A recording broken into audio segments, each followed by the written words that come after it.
அரெஸ்ட்டே பண்ணிட்டாங்க, நீங்கள் பெரிய ஆளை தானங்க ஆவீங்க. 15 நாள் உள்ளே வைப்பாங்களா? உங்களுக்கு வக்கீல் படம் இருக்குதா?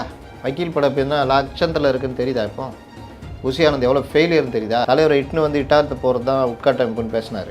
அது இல்லைன்னு தெரிஞ்சு நிரூபணம் ஆகிடுச்சா? உட்காட்டமைப்புன்றது வலுவான வழக்கறிஞர் அணி, சீனியர் கவுன்சில்கள், குறைந்தது ஒரு 4-5 பேராவது இருக்கணும். அணி எதுவுமே இல்லையே. அந்த ஆதவ அர்ஜுனா பெரிய பில்டப் பண்ணியிருந்தார். எல்லாமே தெரியுதா பில்டப்னு? ஏன் விஜய்க்கு மட்டும்தான் பொறுப்பு இருக்கா? இந்த சைடு காவல்துறைக்கு பொறுப்பு இல்லையா? அப்படின்ற கேள்வி அண்ணாமலையும் எடப்பாடியும் மற்றவர்களும் வைக்கும் பொழுது அப்போ மக்கள் யோசிக்க ஆரம்பிப்பாங்கல்ல. ஆமாங்க, அந்த ஆள் தான் வந்தான், எனக்கு என்னன்னு தெரியாமல் வந்தான், திமிர்தனம் பண்ணிட்டு கூட உள்ளே வந்தான்னு வச்சுக்கோங்க. நீங்கள் தடுத்துருக்க வேண்டியதானே? நீங்கள் ஏன் நடவடிக்கை எடுக்கல?